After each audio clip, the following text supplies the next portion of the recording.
mascot in September. And I know everyone's very aware of, however, obviously from the comments, from the notes we're getting, who retired the CFM.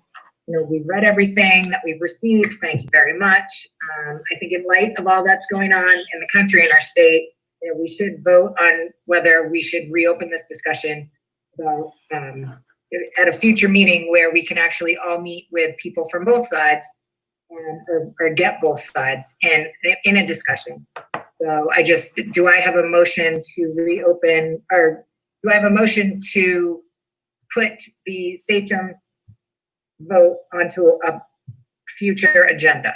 So moved. Second. Any discussion? Yes, Madam Chair. Okay. I was wondering if in terms of just pure math, now there's 9 of us on this committee, and there is, according to the 2018 census, the population of all 3 towns is just a little short of 15,000. I'm wondering if we went back to the Board of Selectmen and had this put on a ballot so that 15,000 people get to make this decision up or down instead of 9 people. That would be my motion, and that's something that I favor. Okay. So we have a motion on the table right now, though. Yeah, there's a motion on the table right now to open up the discussion. So that can be brought up in our discussion that we have in the future. I'm fine with that. Okay. Anyone else? Okay, roll call vote. Lisa? Yes. Dick? Yes. Emily? Yes. Wayne? Yes. Joanna? Yes. Chris? Yes. Marie? Yes. And Dina, yes. So we will open up this, we will discuss this. We're gonna get through opening up the schools, and hopefully by September, we will have this, the vote. The next agenda item is a return to school feasibility report. Okay, now I am once again going to go ahead and attempt to share that screen. Let me go ahead and get there, and I'm gonna, hopefully this will be better this time. It just doesn't like it. That's okay. No, we can't. Dang, I have to go back to, oh, here it is. Great, great. Okay. Are you able to see this? Yes. Okay. So you should be seeing reopening feasibility using initial guidance. And I'm just going to go to the full screen if that's, and just tell me if this works or doesn't work. Oh, never mind. Sorry. Here we go. It looks good. So everybody sees it's full screen now? It looks good. Okay, great. So just, Not everybody. sorry, Wayne. Don't worry, Wayne. That's right. Keep going. Wayne, you can go back and watch this. You can go back and watch it. You'll be in good shape. So this is just the whole feasibility, and I'll walk you through all of this. But basically, March 13th is when we ended in-person school. We know that things shifted all the time. We're going to be out initially only for about a couple weeks, then it got a month and a half, then it got kicked for the rest of the year. We're still trying to figure out what's going on. At the end of June, we received the initial fall reopening guidance.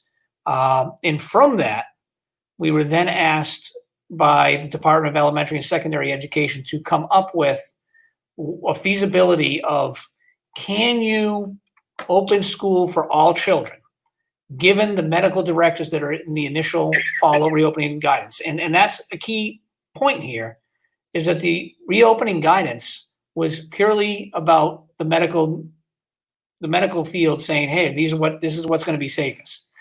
And if we looked at each school and an answer was no, what would you need or what would it take to make it so? And if it still wasn't possible, then DESE was going to send a team up to that school so that they could either show us how to do it or they could validate that, yes, it's not possible. So one of the questions people ask is this: what is DESE going to force us to do this? And it's no. They just want to know if it's possible.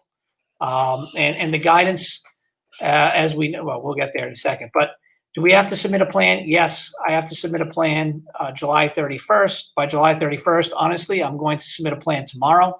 And it's just a very brief overview saying, is it possible? Is it not possible? Are there unique things between the schools? What would you need in order to accommodate all of the students returning to school, given the guidance from the medical community?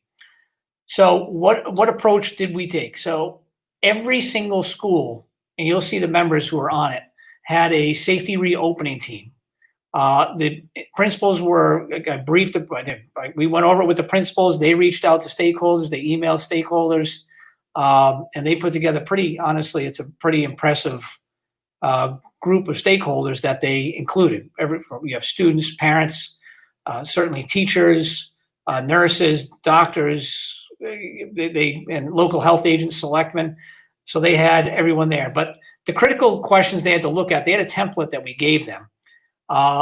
So they needed to give a minimum of 3 feet in the classroom and the layout. So they had to go through and say, okay, a nurse's office, that's fine, but you need to have a separate, these requirements in the initial guidance say you have to have a separate room for someone who might exhibit symptoms of COVID. So that had to be there. The main office about how people coming out, all that had to be included. Any excess space, you needed to make it available. So if you had if you had a gym, like Bagnell has 2 gyms, the small gym, well, that small gym, they want that used. You had to figure out how lunch and recess would work, how mask breaks, bathroom, how are students going to use the bathroom, moving around the building one direction, but also how do you move around the classroom? So it's great that you can hold students, but again, you have to maintain a minimum 3-foot buffer all the way around. How to handle staffing, visitors, hand washing, the cleaning of all the spaces. And a big thing, particularly for secondary, is scheduling. How do you schedule all this? And you'll see just shortly, it applies to elementary as well. And it creates all sorts of conundrums that really we can't quite solve.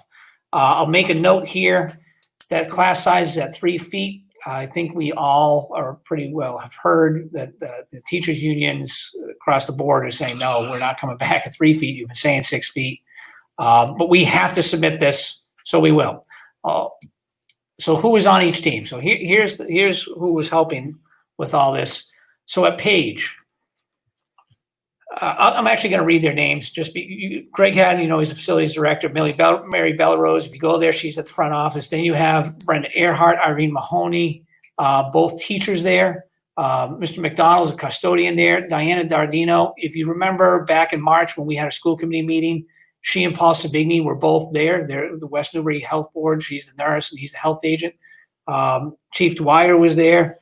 Janice Parrott and Karina Mashia, they're both parents, and Peter Coma, also a parent.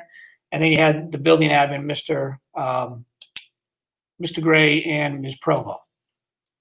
At Sweetser and Donahue, it's almost the same thing. You had Mr. Buck was the point person from Central Services. Each team had a Central Service point person who didn't necessarily attend, but they could bounce questions off of.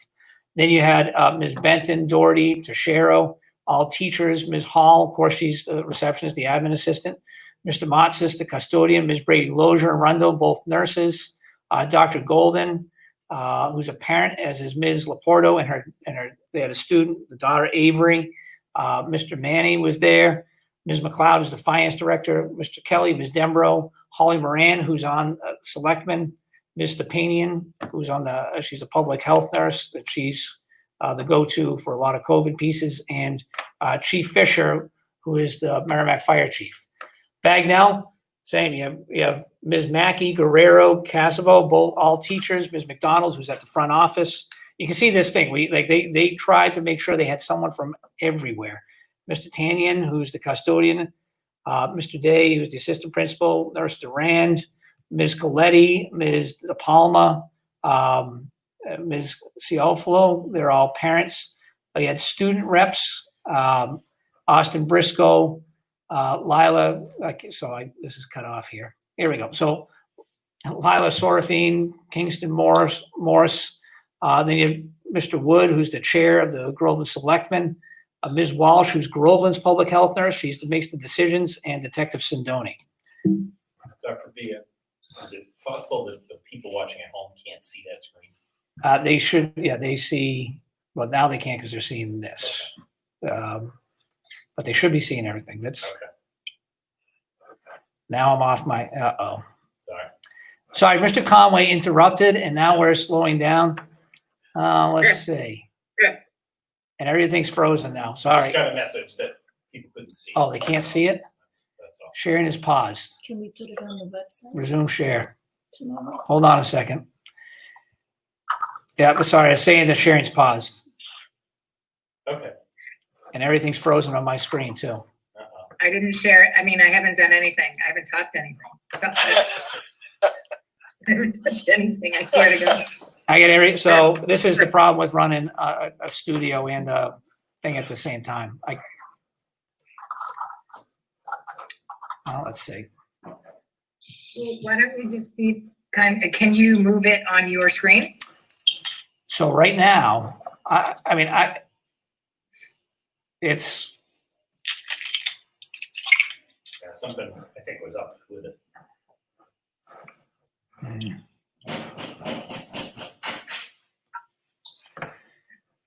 Yep, now we've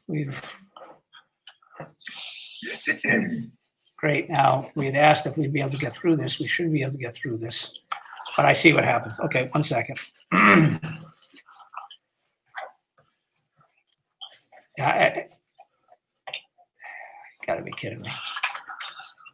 So anyways, let me just go over it, and I'll just talk this through while I'm looking it up. And you had a great cast from all schools. It was fabulous. So I'm going to start with the elementaries. If at Page School, their biggest issue at Page is really the bathrooms. So you need to be able to supervise the bathrooms. That's one of the directives. You need to be able to monitor them. And Page has bathrooms, but their bathrooms are located at either end of the hallway. They have, Page, unlike any of the other schools, has plenty of space. So space for them was not a problem. They could easily do 3 feet. In fact, they could pretty much get 6 feet out, and they were ready to go. But they would have to repurpose some teachers. So take teachers or paras who would have to work with some children at some points, because we have to meet the needs of all of our children. So if a student has special education services, you still have to provide those services, and you have to provide them at 3 feet apart. One of the other, and this is why I'm trying to get that slide up, one of the most common themes that you see is that in order to do this, we have to have a shorter school day, because the teachers would have to stay with their children. In elementary schools, there is not supposed to be any mobility going on.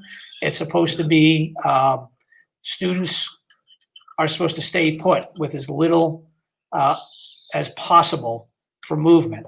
And the only way to do that is to have the teachers stay and have lunch with them, which means the teachers are not getting their planning. So we would have to pull back and that by about an hour. In addition to that, if you are a specials teacher, you might be asked to cover or teach a regular ed class. Not as much in Page as it was in other schools. I'm sorry, this is, oh, here, let me see. I'm gonna attempt this again. Tell me if you see it. Yeah, It's a take. All right, good. leave it like that. Good. Yeah, that's what I'm going to do. So Page, it was completely possible so you can see it right here. You have to repurpose some of the staff to cover all the classes normally done. Furniture, you have to so that was one of the get rid of all the furniture that's not used and replace it with desks. And this is a key piece here. Every single student is going to be at a desk facing front. There is no student conversation. It is teacher in front, students in rows, 3 feet apart, and facing front. There's no conversations, and that's where they're staying for the majority of the day. So sanitizing the small groups where sinks aren't always available. In the small groups that they have at Page, they don't have sinks in those rooms. So that was an issue there. Bathrooms I told you about, and not enough. They needed more desks. So instead of desks, they were going to have to go ahead and use tables. So all schools needed to make sure there was a minimum of 3 feet. If it was lunch or there was a mask break, they needed to have 6 feet. Had to have frequent hand washing access, hand sanitizer from the school. You can't bring in your own. Desks of lecture style, separate location for students if they have COVID symptoms. There's a PPE for every classroom, including face masks for every classroom in case there's a speech language person or something needed there. Can't have volunteers, protocols for picking up and dropping off children. You need to have adequate space in the hallways. Bathrooms had to be monitored from the hallway. I had to put it from the hallway because some people think teachers are going to go into the classroom, and that's obviously not. I'm going to go into the bathroom. That's not happening. Minimal movement, and they want children in cohorts. That'll be a problem for secondary. So over at Sweetser and Donahue, Sweetser and Donahue were in pretty decent shape because they don't have the bathroom problem, except for at Donahue. At the Sweetser, the bathrooms are at each classroom. And so with the bathrooms being in each classroom, they're easily monitored. But they do have problems with furniture. They need desks. They need to take out all the kidney tables, which would normally be a reading table. Remember, if you're a kindergarten teacher, there's places where kids sit down together in small groups. They gather in small groups. That's all out. And mask breaks, in order to have a mask break, they'd have to go outside or use the hallways. So it'd have to be very purposeful what gets done there. They have a cap of 21 students in those in each classroom is what they'd be able to have. But again, you have to repurpose the staff to deal with the overflow because there's 21 max in a classroom. So you'd have to have a shorter school day. Bagnell was a little more challenging. Of the 3 elementaries, it was the most challenging. They have far more overflow. They can fit 21 max in their spaces. They needed a lot of desks, which they pulled. They'd have to shorten the same thing, shorten because so the teachers could have their planning. The tables have to come out, replaced with desks. They have for both lunch, they can't have lunch in the classroom because you can only fit 10 or 11 in a classroom. Because as soon as you go to have lunch, you have to give 6 feet. So they're proposing that lunch is outside for half of the kids while the other kids stay inside.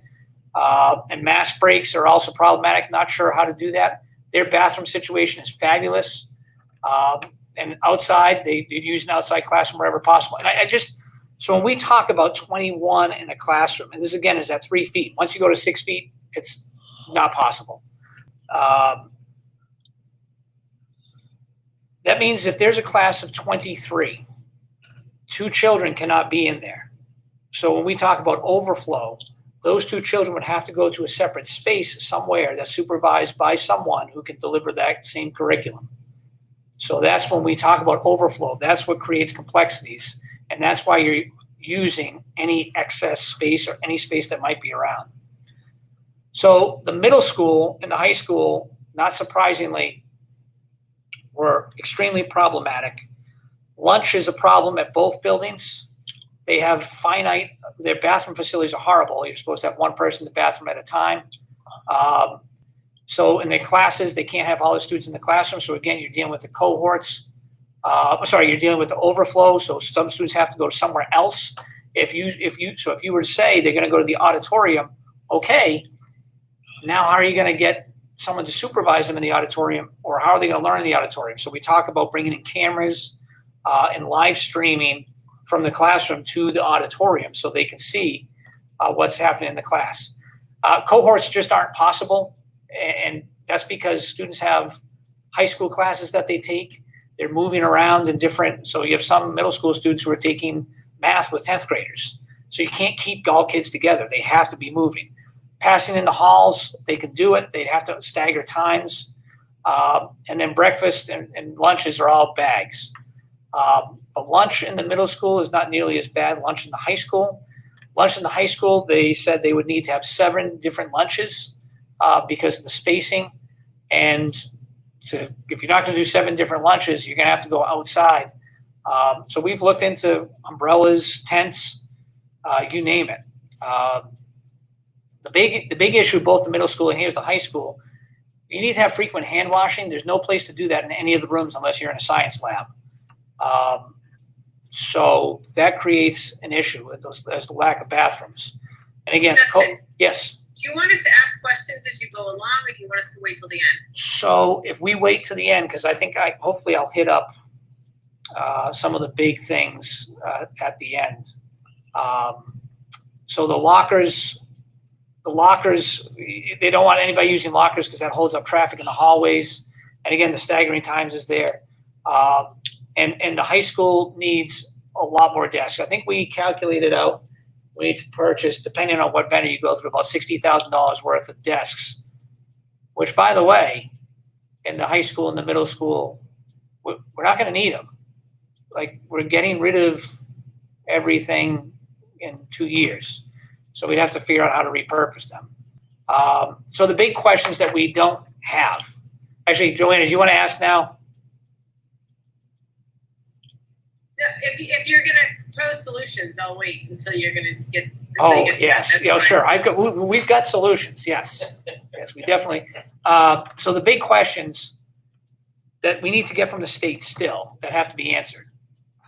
Will there be legislation to address the mask question?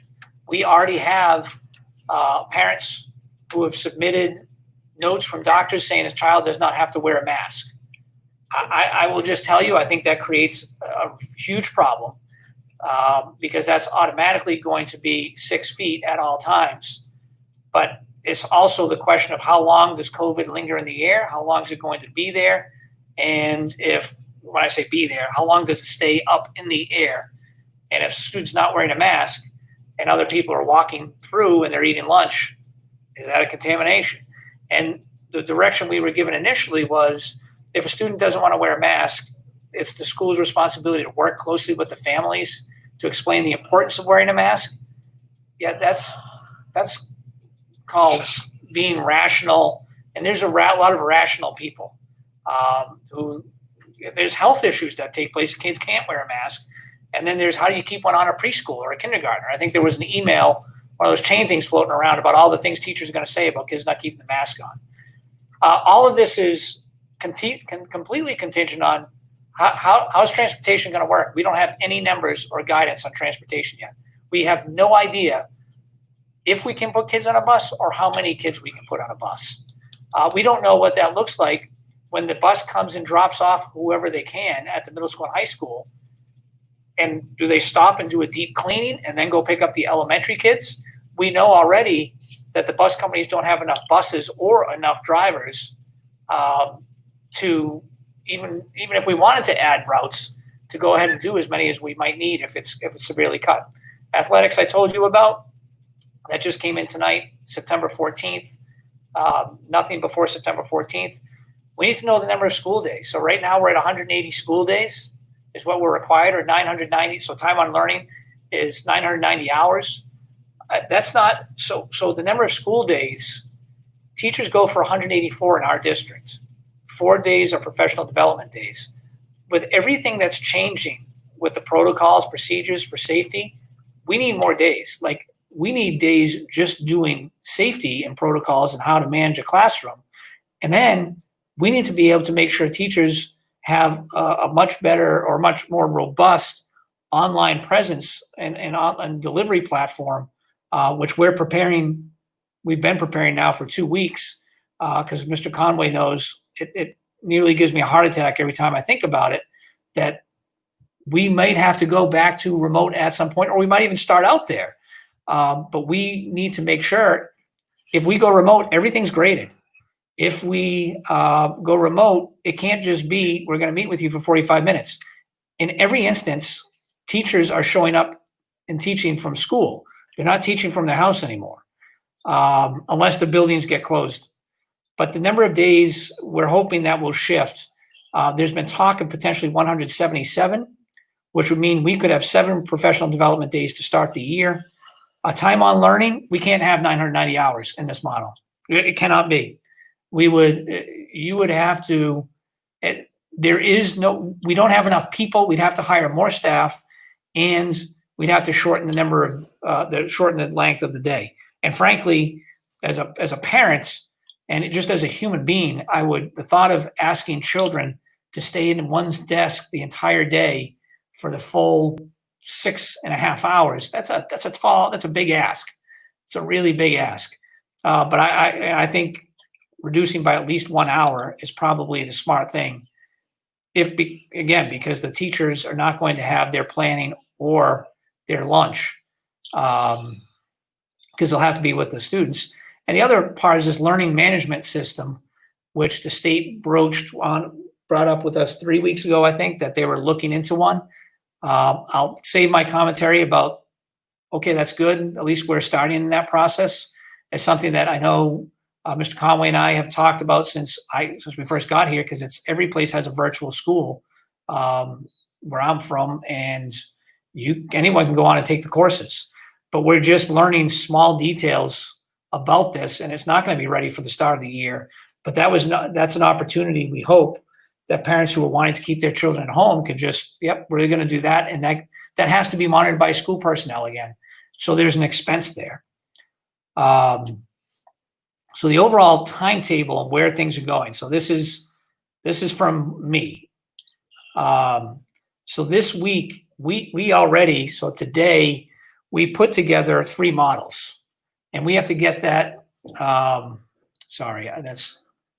don't know why 724. Oh, yeah. So I'm going to get that to all of you. Brent and I are going to write this up. We're going to have it in however many pages it is. And we'll have that to you by Friday.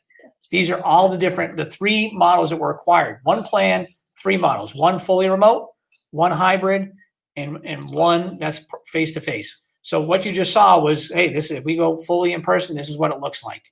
If we go remote, we'll have a plan for what that looks like, and then the hybrid. But we are going to present a plan that's not just those 3, but is variations of hybrids. So you're not just 50%. It might be, especially at the start of the year, we're trying to assess children. We're trying to find out, where are they, not just academically, where are they mentally? What are the trauma issues that we're going to have to deal with? So having them in there in small numbers with teachers, getting to know and just reacclimate themselves with school is a big deal. So we have those models, and you'll have that on Friday.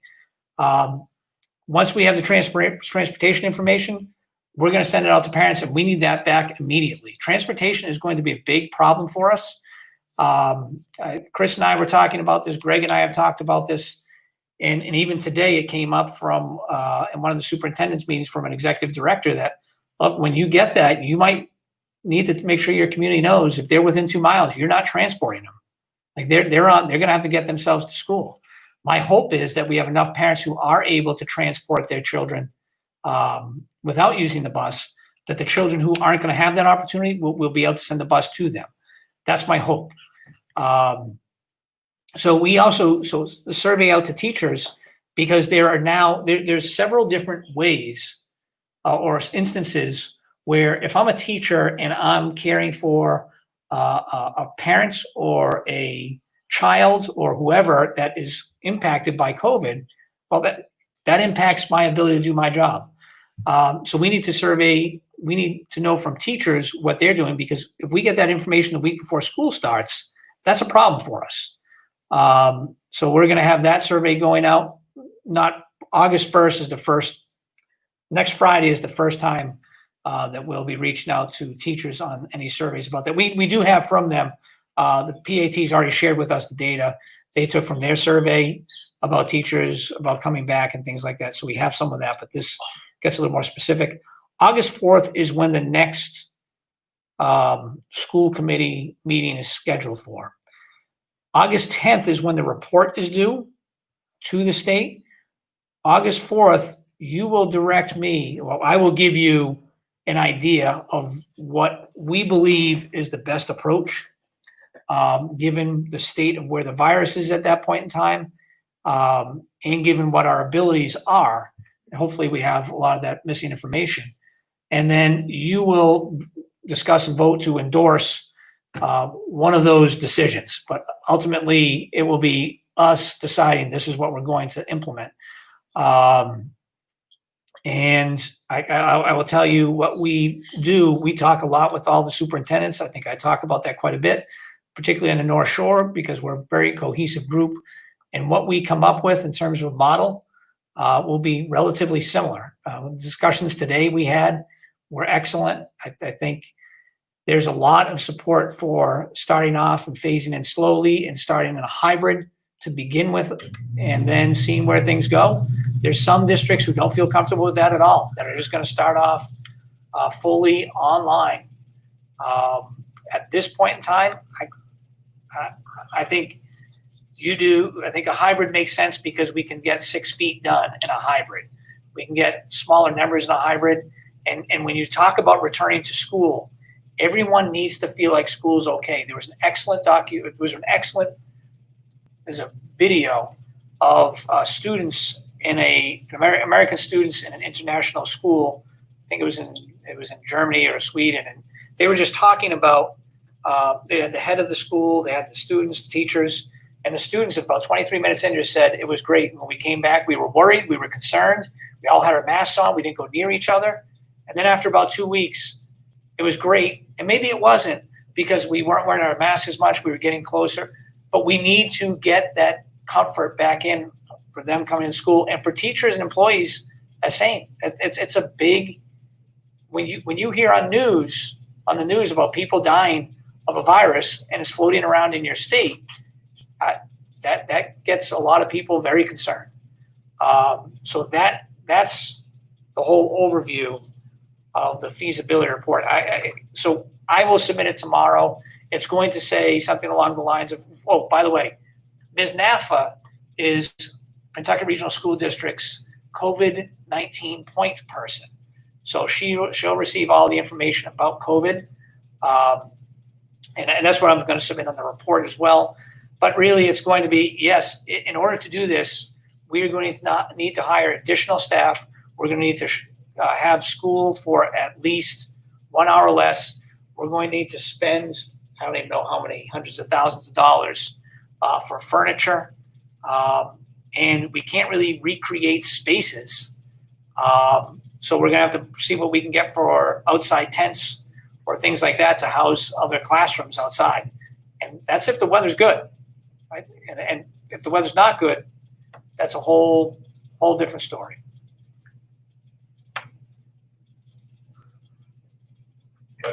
Questions?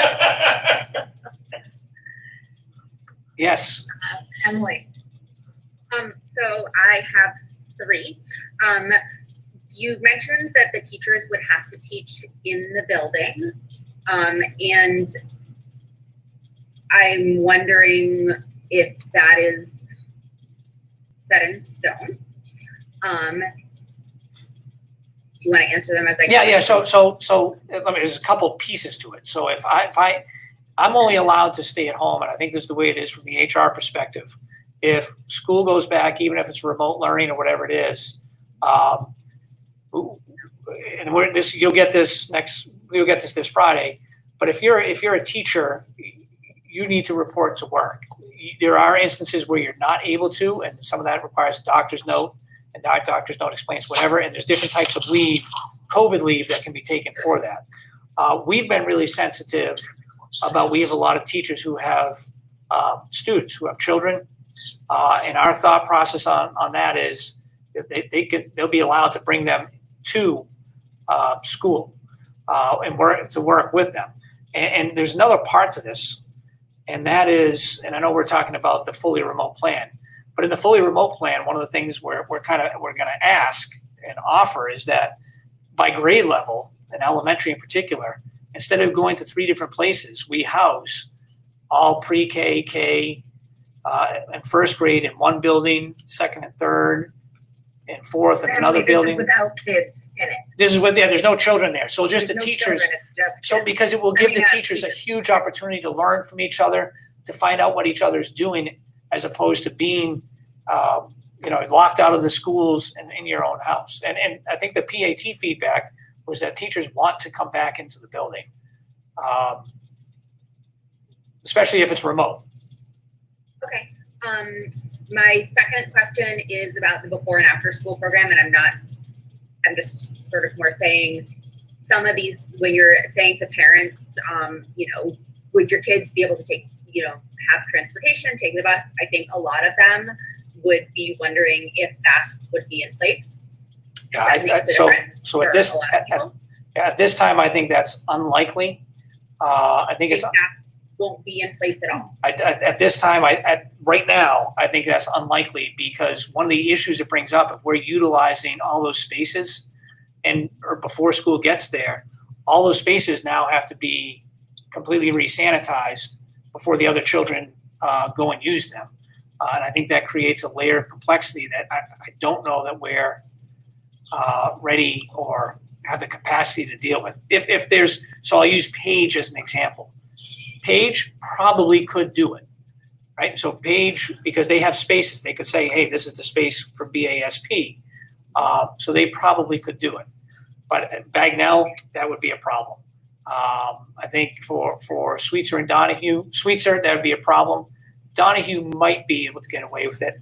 And again, they'd be restricted to the number of students they could take in because they're going to be confined to whatever that space may be, and then whatever that distance is going to be required. But it's something, when we get the definitive guidance, if it's decided that it's going to be 6 feet, then we can go to the teachers, or we can go to the building plans and say, okay, this is how many people we can put in each, and BASP, if you're going to run, you're going to be capped, and this is how many people you can run with.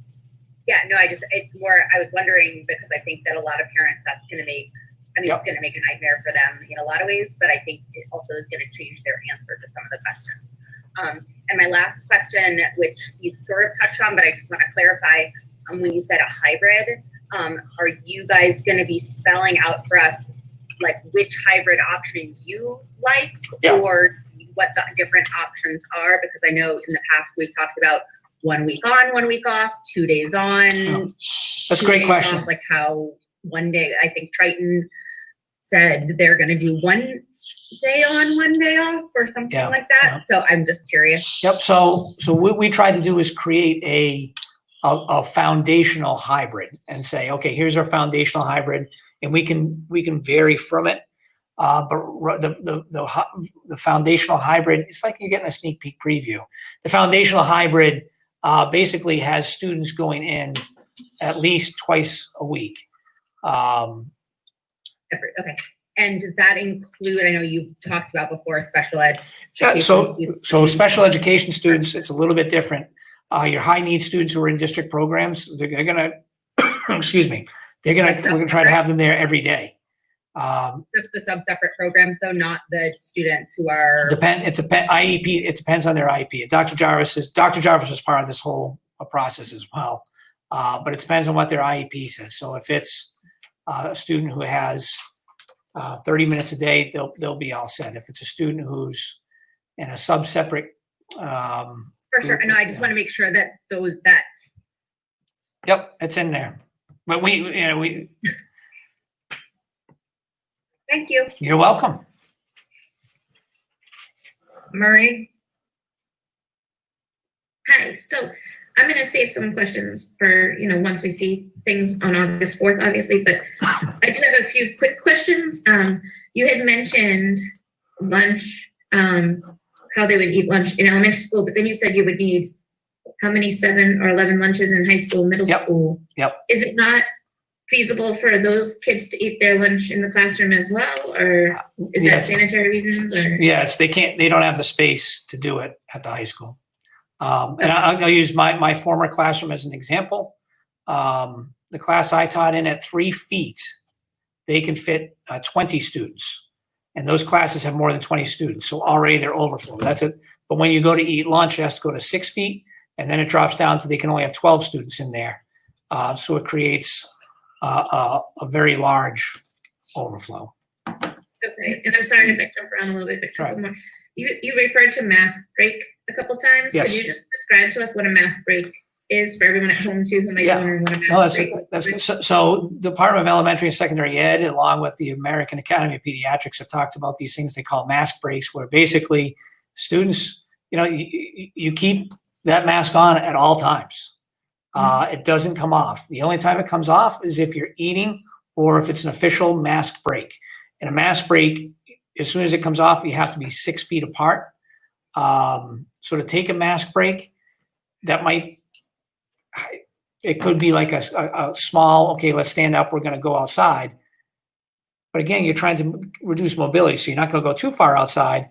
You take the mask off for a little while, and then you put it back on, and you go back into your 3 feet distance. But that's what the mask break is. The challenge, again, is if you use that same classroom setup, there's 20 students in there. One student can't have a mask break. Because if one student has it, all of a sudden, a bunch of students have to leave. It also, just from a supervisory standpoint, you can't have an administrator can't walk in the classroom, because all of a sudden that changes, like it's that cone that goes around them. They're messing up the dynamics of that space. So yeah, that's the mask break. You have to, it's not a designated location. It's just like a short, quick recess where the teacher's going to have to take the students somewhere in order to so students can take their mask off and have a mask break. And then I just have 2 more quick questions, if I could, please. The online model. So you talked about a possible shortened year, not the 180 days, and a shortened day to accommodate teachers' lesson plans. So I think one of the concerns I heard the most as a school committee member from a lot of parents and stuff about the spring was it was a little discombobulated. Like, everyone put their best effort in, considering that, it was thrown at the teachers in March, and no one faults anyone for that. But there was a lot of well, some classes are on Google Classroom and some classes are on Blackboard and some classes. Yep. Is there going to be one? So a couple questions. Is there going to be one generalized platform for students to get their curriculum from? And 2, I know you and I have discussed it, but it's going to look a lot different if we have to do remote learning than it did in the spring going forward. Yeah. So yes, on both. So let's start first with the scenario we ran into in March. You had teachers who had never put curriculum up on whatever, if they were using Blackboard, it should have been Google Classroom. They never used it. So all of a sudden they're being forced to use it. So you have varying expertise and ability on what to do. And we put out quickly, we have a little toolkit that's, hey, if you want to use Google Classroom, if you want to use a Google site, this is how you do it. And it is going to be very different. So already we've heard from the commissioner, and this is great. I mean, it's in the spring, it was nothing's going to be graded. It's going to be kind of a credit, no credit situation. And that's going to be pretty kind of subjective. Everything that's done from the start is going to be graded. So that's one big change. But the other big change is when we go into this year, we will have had time to sit down, work with teachers to make sure they understand, here's how the platform works. Here's what you need to do. And if they're sitting together or nearby with their grade level peers, they should be able to have a very rich and rigorous curriculum that they can put together that's similar across the board. And there might be little nuances, but there's no question that the delivery will be vastly improved, because again, if I'm in my school, and they'll also have a schedule that they'll follow. Even though it's remote, it'll be a daily schedule. So from this time to this time, you're doing face-to-face. It's going to be synchronous. From this time to this time, you're going to do a small group with Mr. Bartholomew. And then from this time to this time is your break for whatever. And then you're going to come back. So everything will be far more structured. But the PD that we're bringing in people to work with our teachers on how to best deliver online, that's obviously going to be critical. For the elementary school, we talk about using a different platform for early elementary that's more intuitive, because you don't see a lot of kindergarten, first graders, second graders hopping on Google Classroom like, yeah, I got this. So something like Seesaw, that's one of the platforms looking. Pear Deck is another one. Tool. Yeah. What is it? Just a lot more interactive tools to use for synchronous instruction. Yeah, and if I'm in my classroom space, I have that opportunity to use the whiteboard, do whatever I want, pull the book out. We're going to do a reading time, and I know I was invited. I read to a couple different classes, a book, and you can create that environment. Yes.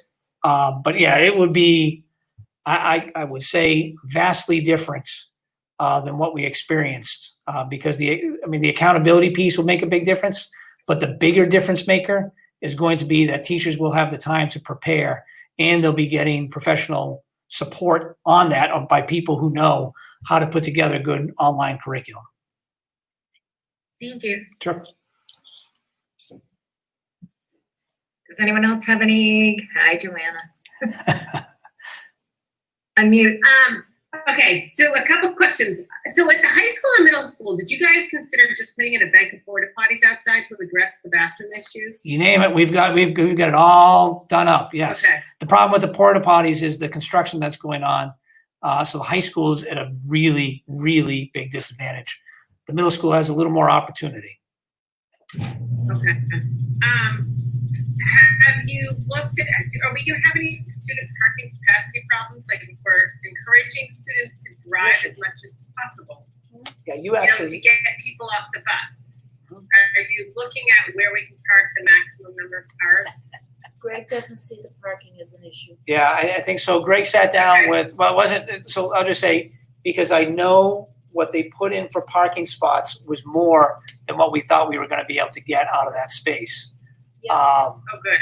Which, and I know we have every senior's taken care of, and most juniors, every senior that would want to, they're fine, and most juniors, although that number's probably increased. I think the bigger issue, Joanna, is going to be carpooling's out. You're not supposed to carpool. So. Well, yeah, that's what I mean. So like now all of a sudden you may have a lot more cars coming than. Yeah, and we want to encourage that. So when we talk about. Is there room? Yeah. So when we talk about, can you bring everybody back? I mean, everything you're saying is reason why it becomes so challenging. How do you get children, if they can't hop the bus, particularly middle school or high school, because they're traveling from so much further, how do you get the student that's near Haverhill or Newton or Boxford, how are you getting them to school and then skipping over the people who are right near Roxville? Like, you can't do it. I think the initial piece we heard is maybe a third. So if 54 kids take the bus, we can only carry 18. That's just not going to work. So they talk about double routes, but if you do double routes, that throws timing way off for our buses and regional. But it also it's a big expense. We're okay with we can probably figure out the expense part, but the timing part we can't. And so when you say carpooling is out, is that because a student wouldn't be allowed to? Like if they chose to carpool, are they allowed to carpool? Yeah, so I don't get to control that. As long as they don't ask you about it. Yeah, I don't get to control that.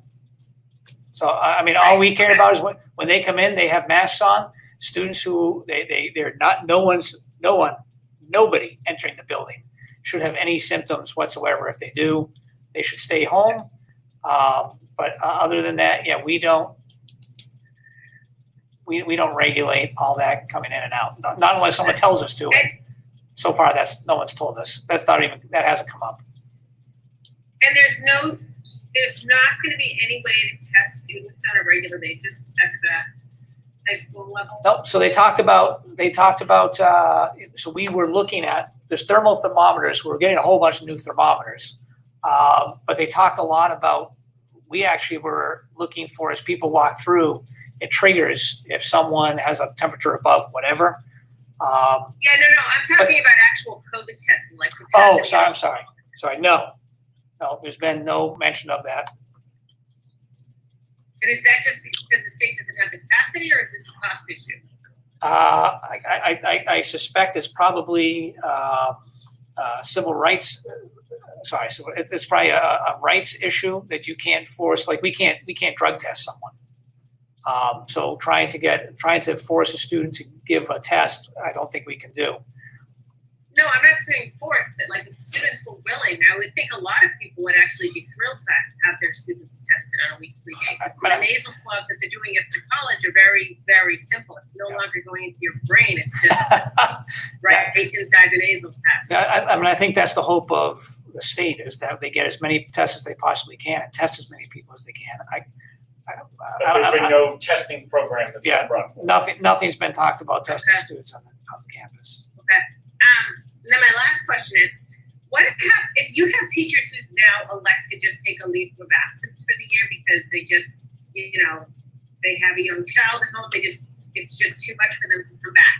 Sure. What kind of budgetary situation does that create for us? Are we still It they depends. have to pay their salary, right, if they take a leave of absence? Or Not entirely. And so it depends on the situation. There's a lot of instances where we already have, even last year, there's people we don't pay their salaries, but there's other people that we pay a small portion of their salary because they have so much leave, so they get the leave paid out, and then it's gone. So those people, yes, they cost because they're getting their sick leave, but when they retire, it saves. So it's just in those instances, we've done a long-term sub position in there, and it's not. I think it's actually some instances it's budget positive, some instances it's budget negative. It depends on the person who's going out, what they had for leave time. But I think we even talked about today, if we run into those situations, there's a lot of different scenarios where you can get very creative on how you do the classrooms. If it's remote, if it's in person, it's a little bit different. But yeah, it's going to be the same. Some of them will be budget positive, some will be budget negative. Chris, did you have a question? Yeah, a comment and a question. With regard to Joanna's question about testing, I think the state was very specific that responsibility for testing will not lie with the schools. And I have to agree with that because I think it's too much, like we don't have enough health professionals to do that on a large scale basis. So I agree that I think you keep testing out of the schools. The question I have, and maybe you mentioned it and I didn't pick up on it, but we're going to have parents who are not going to want to send their children to school because of true health issues, compromised people, like I'm assuming that one of the plans or all of the plans take that into consideration. Yeah, so we don't have that answer. Has to come first still from the Department of Elementary Secondary Ed, because the first question is, if I decide I'm not going to send my child because of that, what is the mechanism that they're going to receive? And is it going to be something that is going to be, okay, then you're going to homeschool, or is it going to be a medical situation where we would provide like the virtual remote experience? And that is still being hammered out. But not by us. I mean, I think we'll figure out how to make that work.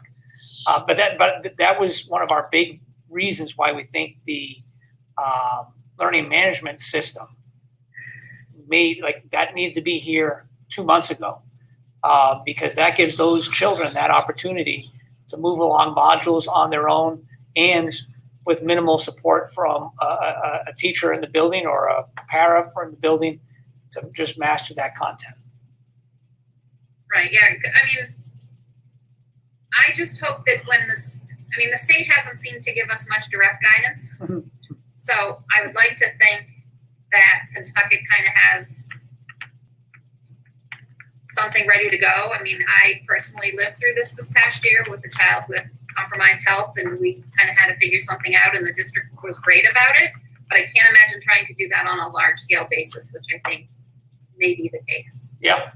Yeah. I mean, so we've already requested a whole bunch of extra licenses for some of our grad point, which is module based, just in anticipation that the things that need is going to be significantly higher. And then there's the virtual high school. We might have to increase.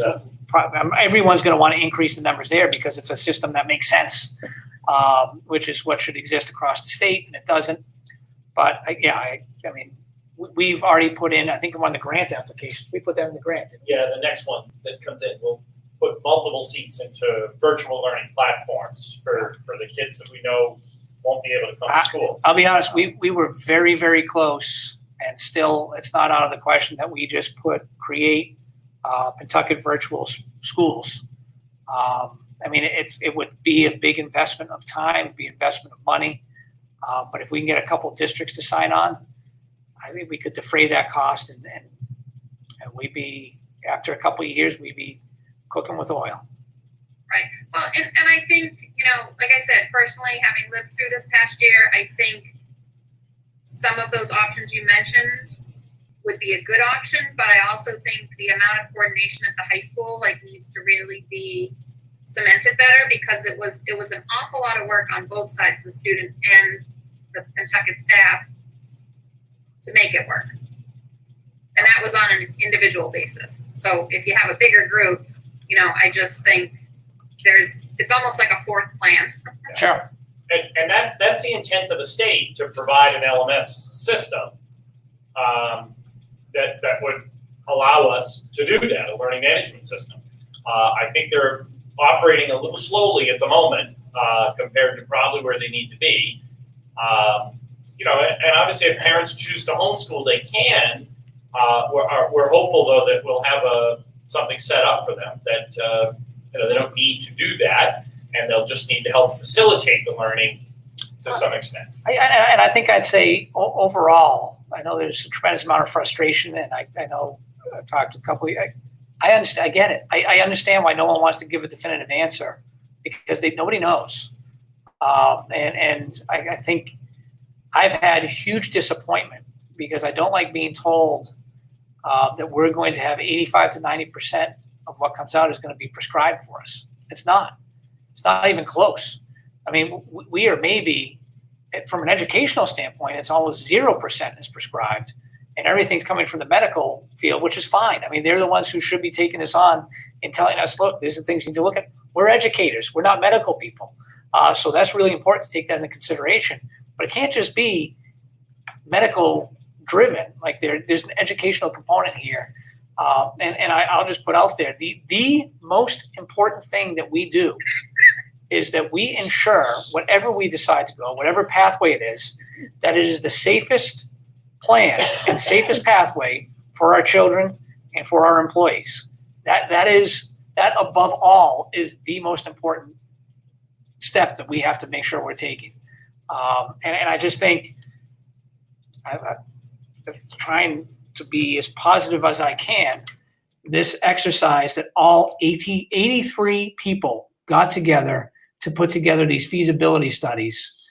I don't know, maybe, and I know in our region numbers have dropped, which is fabulous.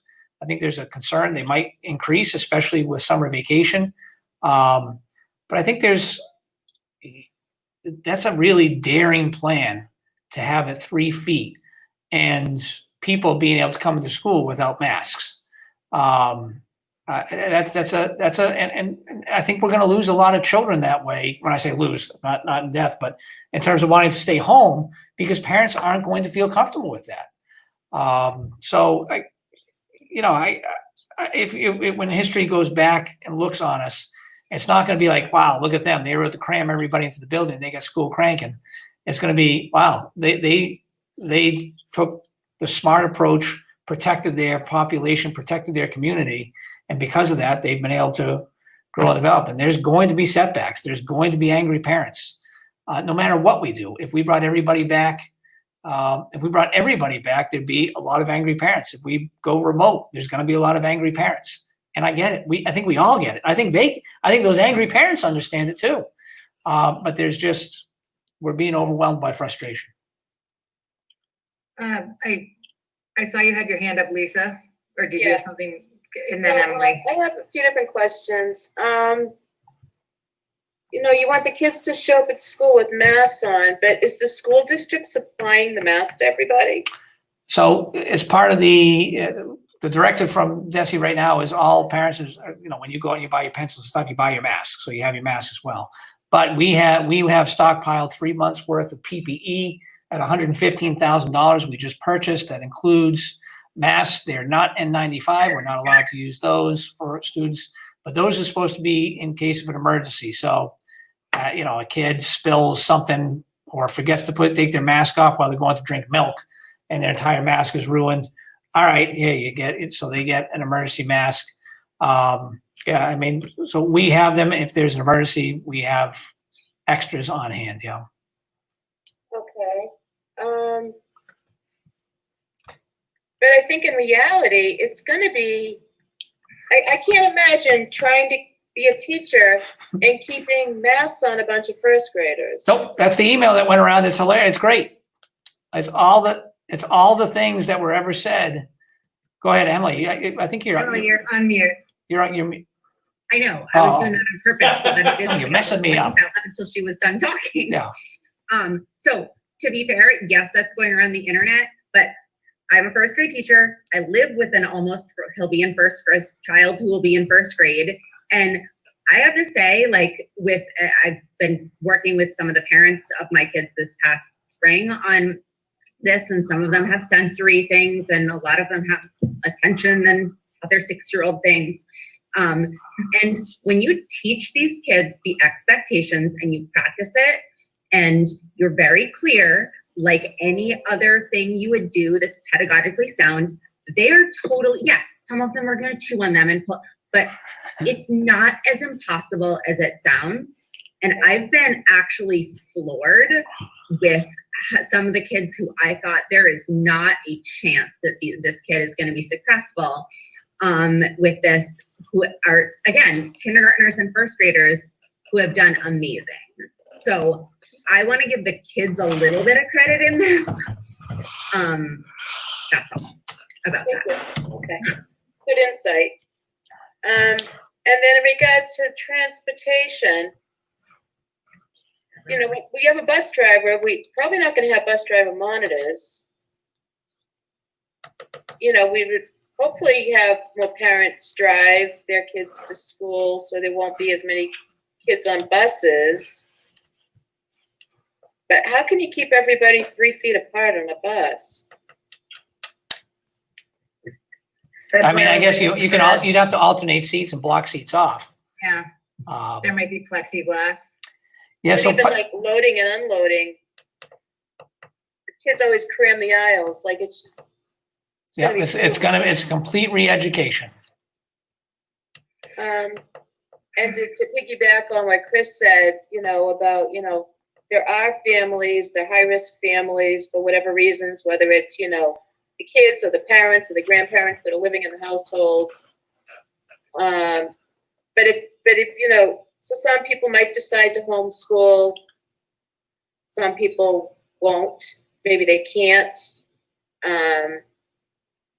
But if you have a child that's on an IEP or 504 that's that then can't be in the building, a service is going to be able to be supplied. Like, can you do a 30-minute speech session remotely, or a PT session, or an OT session, or? Yeah, to the degree that we have, those will be, you know, those are things that'll have to be worked out between the individual student and family and the special education staff as to what remote services look like when kids can't come to school but still need services. So I think one of the challenges is, you talk about speech. If right now you and I are trying to do a speech language piece, it's going to take far longer doing it this way than if you were Mary Ann's and we were just going back and forth. Right. But that doesn't mean, like on the service, on the amount of time provided, that if it's 30 minutes, it's 30 minutes.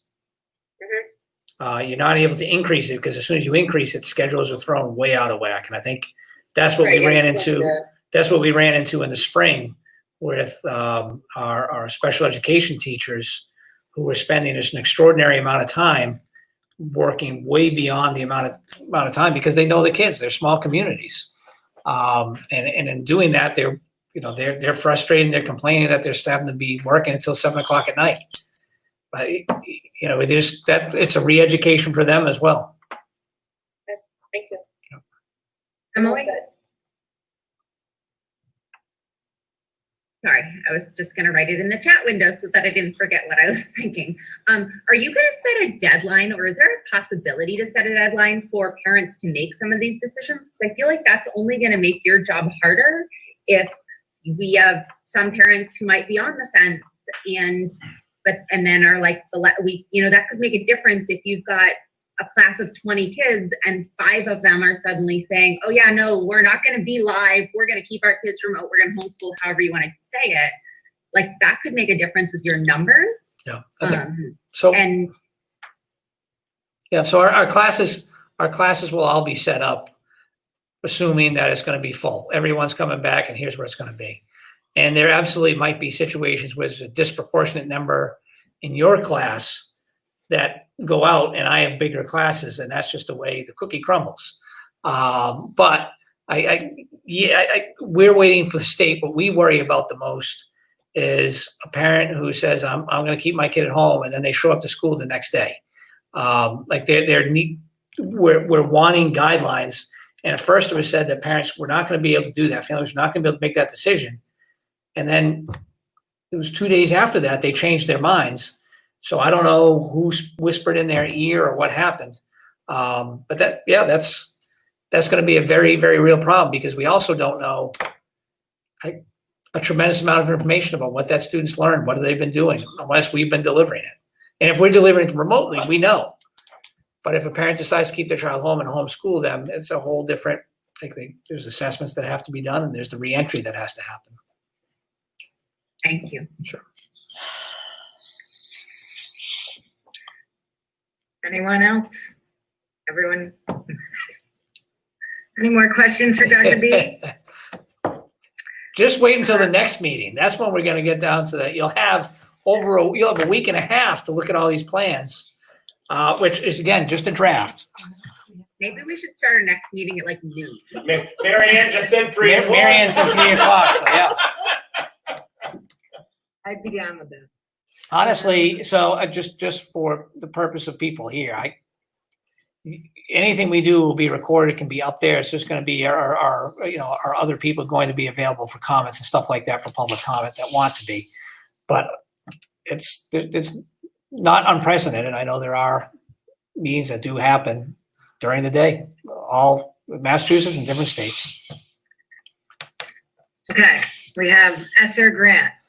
Mr. Conway. It's part of the CARES Act. It's the Coronavirus Aid, Release, and Economy Security Act, and we were awarded $206,000. Brent, do you want to give us a little spiel on it? Sure, will be 30 seconds. So that was the first one. This was the first round of stimulus money that came our way. They used the Title I funding mechanism to fund it. So 206,000 was our amount. We basically put it into two categories. We had some limits on what you could spend it on. And we're going to use it in fiscal year 21. And about $100,000 in PPE, hand sanitizer, a lot of gallons of hand sanitizer, the face masks and so forth. And some of it we already have on hand. So we got it quickly. And then the other pocket of money, about $100,000 for to support intensive needs of students. We recognize that we'll need some support funds for that. So that's the ESSER grant. We wrote it, it was approved. Dr. B mentioned the technology grant. And then we have another component of the grant, which is the Massachusetts COVID relief money, which is, we'll have to write that, I believe, in the next week and a half. That's a $225 per kid per student, so it's around 500 something thousand for us. A little bit more restricted as to what we can use that for, and it must be spent prior to December 31st. So those funds we have not settled on yet. We have a few more restrictions on that, but those are the things we're going to build in. Some of the ed licenses for more technology, or more, flexible technology. If we need tents, if we need desks, if we need storage containers, that's where that money is going to come from. Any questions? Okay, moving on. We have CREST appointment. Justin, do you want to talk about this? Sure. So when I first came into the district, and prior to me getting here, Chris had been the voting member of the CREST Collaborative, and she was on the executive board as well. So she and I talked about this, and I thought it was excellent because she understood what CREST was. Dr. Jarvis really wasn't involved. I mean, he works with the program, with the people there, but Chris was there. And so for the last 2 years, she's kind of been tutoring me along, teaching me the ropes, and we've been going to these meetings together. But there's only one voting member, and we had this conversation, And at this time, I think it's going to shift where all the other votes are done by the superintendent, and Chris was the lone person who was not. I think it's a little bit, I don't want to say it was awkward. I think she was just a massive contribution to Crest. But that at this point, we would shift to where I would be, we would only have one representative there, and we only ever had one voting rep. So when I talk about the awkwardness in meetings, there's certain things I can't say. So I'm texting Chris, and she's texting me back because only one of us can speak. He actually made a motion once. Yeah, I on did. Zoom. And guess who corrected it right away? Yeah. The one thing that Justin, I think, so I sign warrants for Crest. Yes, and finish out through the summer. Make the motion to have you take over as of the first board of directors meeting for Crest for fiscal year 21. That might make sense because then that gives them the chance to find somebody else at that meeting to take over. Yep, absolutely. For that. So to take over at the first board of directors meeting? Yeah, so that's Okay. when they could get a replacement warrant signature. Yep. And they could get somebody on the exec board and all that stuff, so. So can I have a motion to have Justin Bartholomew be the Pentucket representative to Crest starting the first board of directors meeting in fiscal year 21. So moved. So I'm not gonna say a date because that, I It's don't up think in the we've air. gotten a schedule yet. I Nope. think it's fluid because of COVID, so. Yep. do I have a second? Second. Any discussion? Marie? I just want to thank Chris for the time you spent on that Yep. committee. I know it's been a lot of time and effort, and you've done it for quite a few years, so thank you. Yeah, and I'll tell you again, Dr. Jarvis, I've been here all the time, but having someone on the school committee that has a working understanding of what goes on in those fields is huge. And yeah, it's very nice to not have to jump in there blind and to have someone kind of walk you through, especially when you're new to the area. It was great. Thanks, Chris. All right, so Wayne, are you still there? I'm still here. Are you taking no dose? I'm walking. I've walked about 8 miles. Okay, Central office by now. And back. all right, so roll call, Wayne, Yes. Lisa, Yes. Dina, yes, Emily, Yes. Joanna, Yes. Chris, Yes. Marie, Yes. Dick. Yes. Great. Now our last agenda item, I think. Yes. Our policies. So we have, our first policy is the IJOA-R. This is the third reading. It's 2/3 vote of approval is required, and it's the field trip policy that we have read multiple times. I know there is one small typo, and it's in the first paragraph under A, and it says advisors shall develop a trip proposal. I just think when you were switching it, you just left the develop and you meant to take it out. So that was my only. Actually, we meant to take complete out. Okay.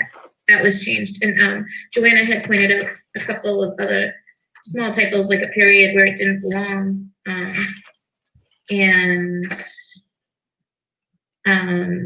the language under travel requirements, section 3, letter C, it reads, students with disabilities shall be provided full and equal opportunity for participation in school-sponsored all extended field. It should say for participation in all school-sponsored field trips.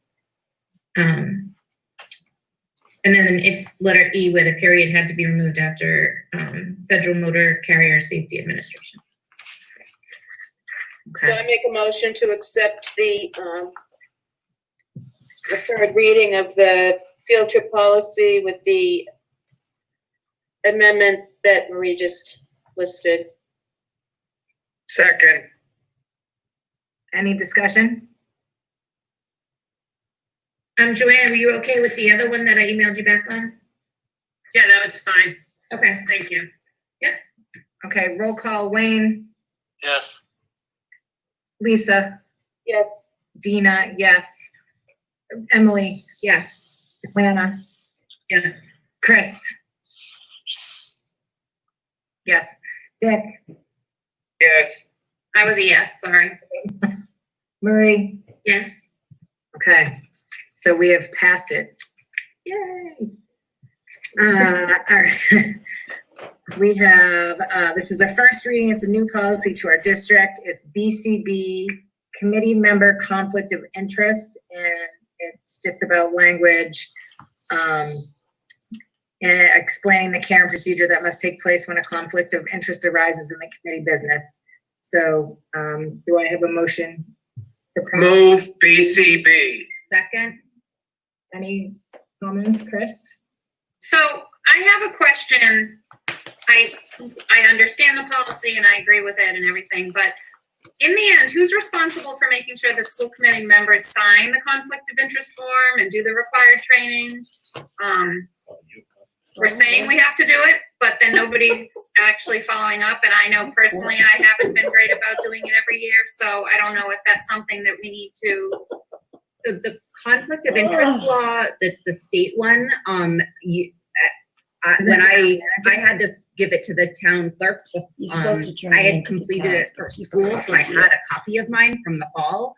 So when I got sworn in, I had to sign something that said that and then give her a copy of it. But Yeah, I did the same thing with my town clerk. Me as well, so maybe it's a Groveland thing? No, but I think your question, Chris, is who's checking in with you after that initial swearing in? right, well, and it's you are sworn in every 3 years. If I've never been sworn in again, I don't know, maybe I should have, but I've never had to do it. But it's more often than that. You have to sign one thing every year, and then every other year you have to take the training. So I guess it's like an unfunded mandate. We're saying you should do it, but then if we're not following up, where's the worth of the policy, I guess? I don't know, I mean, the town clerk has contacted me, you know, if ours need to be, you know, redone.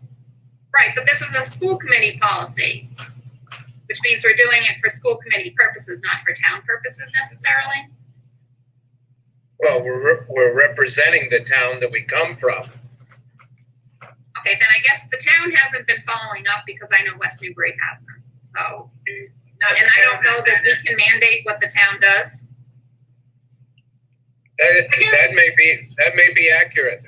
So But Groveland's been right on top of things. I guess my point would be that I think we need to give this responsibility to somebody. Is it the chair? Is it the vice chair? That just once a year, you need to make sure that we have everybody's And then I can make stuff sure on record. that's to the towns. I mean, as chair, I will take that responsibility. So we want to add that to the policy. That the chair will be responsible for Yeah, the chair will making sure that be, everybody is up to date. when, like, what, every June when the chair gets voted in, they make sure. It's like checklist. So I mean, is there like we don't have a handbook for the, sorry, am I allowed to talk on this? There is no handbook for the chair. So when you become chair saying, hey, oh, here's all the things you need to know. There's no handbook for the chair. I know, see, there you go, Dina.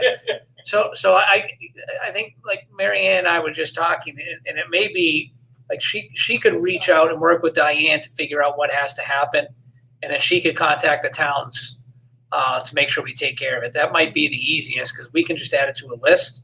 But if we're rotating through chairs every single year, there's an awful lot that I discovered as superintendent that I'm supposed to be or not supposed to be doing.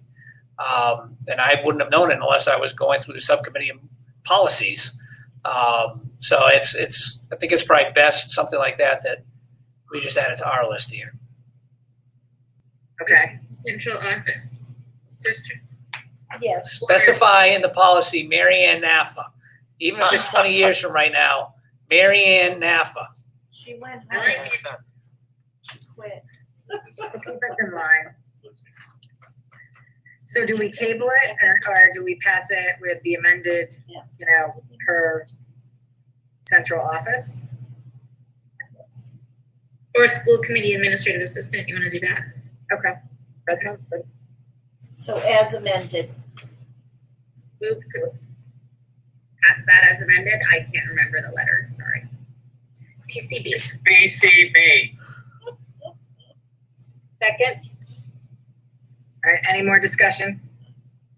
All right, Lisa, Yes. Dina, yes, Wayne, Yes. Dick, Yes. Marie, Yes. Chris, Yes. Joanna, Yes. Emily. Yes.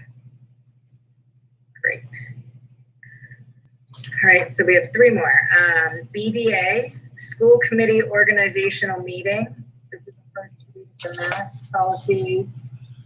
It's important for new members, public to be aware of. This policy includes all pertinent information and references as suggested by mask. Move BDA. Second? Any discussion? Chris? So given the circumstances this past year, I'm wondering whether we should adjust it to say following the district's regularly scheduled annual elections rather than, that became an issue when the elections got pushed out. Correct. So how would you, this is Mass Matt? So it says the reorganization is following the districts and add in regularly scheduled annual elections. Okay. Does that make sense? Yes. I'm just writing it down, I'm sorry. I think at some point we need to look at our bylaws too, because I think it's in there as well. It is. We often look at the bylaws. We have That's meetings how we at 7:30, cross-check so our- I think bylaws need to get looked at. They're very That's how overdue. we cross-check our policies, by looking at the bylaws. Marie's really excellent at doing that. And they're really overdue. They're really old. 2007, I just looked at them. Okay, so June 5. are we gonna approve, BDD with the amended language following the district's annual elections? BDA, yeah. I'm sorry. Oh, sorry, BDA, yes. Do I have a motion? Yeah. So move. Second. Roll call vote, Lisa, Yes. Dina. Yes. Wayne, Yes. Dick, Yes. Marie, Yes. Chris, Yes. Joanna. Yes. Emily. Whatever her name is, yes. What's your name? I don't know. Tired. Okay, so we are on to BDD, School Committee Superintendent Relationship. And again, this is mask language that subcommittee felt was worth consideration at the first read. Do I have a motion? Move BDD. Second? Any I think that was discussion? 3 Ds, just 2 Ds. Okay. Do I have a second? Yes, Lisa. Yes. Okay, any discussion? Okay, roll call, Lisa, Yes. Dina, yes, Wayne, Yes. did we lose you? I thought I heard a yes. Oh, okay, I didn't hear him. Dick, Yes. Marie, Yes. Chris, Yes. Joanna, Yes. Emily. Yes. Did you really say yes? I didn't hear him. I did, I said yes. Okay. And the last policy is BE, School Committee Meetings. This is a current PRSD policy that Mask also has. Language is the same, but the legal reference from our 2007 policy has been updated. This is a current policy up for review and a new adoption. Move BE. Second? Any discussion? Lisa, Yes. Dina, yes, Wayne, Yes. Dick,